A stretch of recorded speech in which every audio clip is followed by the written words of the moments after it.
SNDP യോഗം Nattika union Sreenarayana ഗുരു ജയന്തി വർണ്ണാഭമായി ആഘോഷിച്ചു.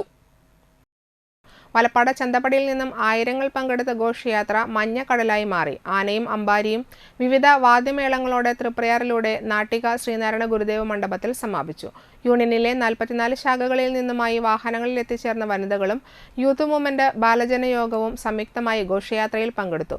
Union president Unnikrishnan Thashnath, secretary Mohanan Kannampully, vice president Sudhi master, board മെമ്പർമാരായ ജയന്തൻ പുത്തൂർ, പ്രകാശ് കടവിൽ, കൗൺസിലർമാരായ KG Narayanadas, CS Ganesan, Narendran Thayyal, Thushar Ilikkal, Binoy Panaparambil, Deepan master, വനിതാ സംഘം president Bindu Manoj, secretary Sreeja Mousmi, youth movement president PV Prabhashankar, Advaith Vayanappillil എന്നിവർ നേതൃത്വം നൽകി.